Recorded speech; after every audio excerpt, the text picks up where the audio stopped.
Bismillahirrahmanirrahim. Assalamualaikum warahmatullahi wabarakatuh. Saya Oreo Yolanda bersama rekan saya Ainul Mardiah dan Zulkasim Siregar akan mempresentasikan makalah kelompok kami yang berjudul Islam di Filipina.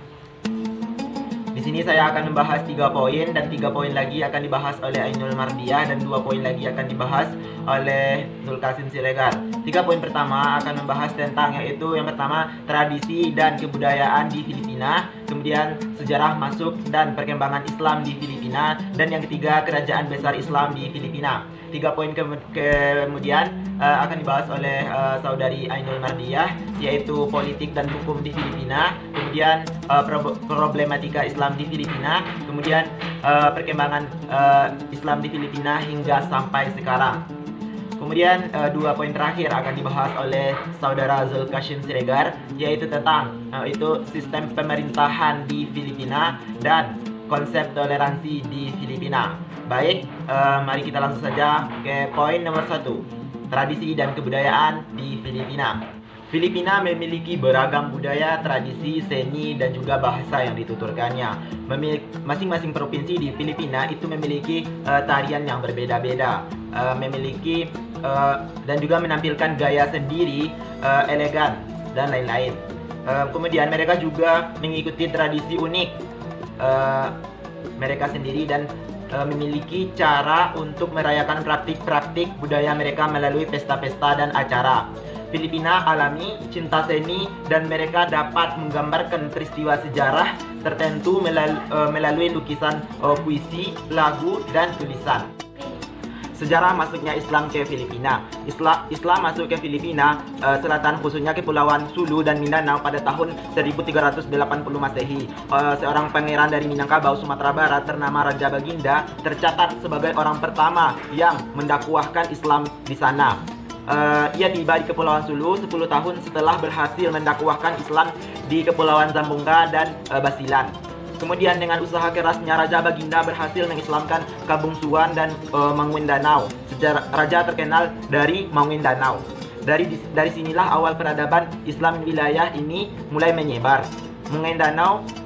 Maguindanao kemudian menjadi seorang datuk yang berkuasa di Provinsi Davao di bagian tenggara Pulau Mindanao. Setelah itu Islam disebarkan di Pulau Lanao dan bagian dari Zamboanga serta daerah pantai lainnya. Sepanjang garis pantai Kepulauan Filipina semuanya berada di bawah kekuasaan pemimpin-pemimpin Islam yang bergelar datuk dan raja. Secara umum perkembangan agama Islam di Filipina dari agama mayoritas menjadi agama minoritas melalui beberapa fase dari penjajahan sampai masa kemerdekaan. Kemudian ke pembahasan ketiga, sejarah kerajaan besar Islam di Filipina. Secara genealogis, Sultan Sulu merupakan gabungan darah bangsa Melayu Minangkabau atau melalui Raja Baginda, darah bangsawan penduduk lokal melalui istri Raja Baginda, dan keturunan Arab yang memiliki hubungan keturunan dengan Nabi Muhammad melalui Syed Abu Bakar yang bergelar Syarif. Orang-orang Sulu selalu membanggakan silsilah dan pertalian darah yang sangat sempurna ini, karenanya mendapat legitimasi untuk memerintah Sulu. Diperkirakan Raja Baginda datang ke Sulu sekitar 1400, sedang Syed Abu Bakar tiba di Sulu sekitar tahun 1450, dan penumbuhan Kesultanan Sulu sekitar 1500, sedangkan Sultan terakhir Sultan Jamaul Kiram meninggal pada tahun 1936. Adapun susunan Sultan Sulu dari beberapa sumber itu adalah yang pertama Sultan Syarif ul Hashim atau bisa disebut dengan Syed Abu Bakar, kemudian Sultan Kamaluddin, sampai yang terakhir yaitu Sultan Jamal ul Kiram yang kedua, yaitu dia meninggal pada tahun 1936 Masehi. Itu adalah Sultan yang ke-32 dari Kesultanan Kerajaan Sulu. Demikianlah pembahasan dari 3 poin pertama dari saya Oreo Yolanda, NIM 1192 021 2189. Selanjutnya akan dibahas oleh saudara Ainul Mardiah dan saudara Zulkashim Siregar. Dipersilakan. Wabillahi taufiq wal hidayah. Assalamualaikum warahmatullahi wabarakatuh. Baiklah, saya akan melanjutkan pembahasan dari saudara Ori Oki Olanda. D. Sosial, politik, dan hukum di Filipina. Yang pertama, sosial. Sejarah masuknya Islam di Filipina tidak dapat dilepaskan dari kondisi sosial kultural wilayah tersebut. Sebelum kedatangan Islam, Filipina adalah sebuah wilayah yang dikuasai oleh kerajaan-kerajaan. Islam dapat masuk dan diterima dengan baik oleh penduduk setempat karena ajaran Islam dapat mengakomodasikan berbagai tradisi yang telah mereka lakukan selama ini. Yang kedua yaitu politik. Politik Filipina berbentuk sistem presidensial, di mana presiden dipilih melalui pemilu presiden Filipina dan legislatif dipilih secara terpisah melalui pemilu legislatif Filipina. Yang ketiga yaitu hukum. Bangsa Moro adalah tanah Muslim yang penduduknya mengikuti mazhab Syafi'i. Selama periode pra-Islam yang bangsa berbeda atau masyarakat yang burik kepulauan tidak memiliki hukum tertulis dan dipimpin oleh datus atau kepala suku dengan hak atau leluhur. E. Problematika Islam di Filipina. Minoritas Muslim di Filipina menghadapi masalah yang sama dengan minoritas Muslim di Thailand. Problem yang dihadapi Muslim Filipina dan Thailand adalah problem kelompok minoritas yang harus hidup berdampingan secara damai dengan non-Muslim dalam negara yang sama. Mereka berada dalam dilema bagaimana melakukan rekonsiliasi antara keyakinan Islam fundamental mereka dengan perlunya menjadi warga negara yang baik di negara-negara yang didominasi oleh non-Muslim. F. Perkembangan Filipina hingga sampai sekarang. Filipina ialah salah satu negara republik di Asia Tenggara. Negara ini terletak di sebelah utara Indonesia dan Malaysia. Filipina merupakan negara kepulauan yang terletak di lingkar Pasifik Barat dan terdiri dari 7.107 pulau. Filipina memiliki luas daerah 300.000 km persegi dengan populasi penduduk perkiraan tahun 2015 yaitu 101.756.000 jiwa dengan kepadatan.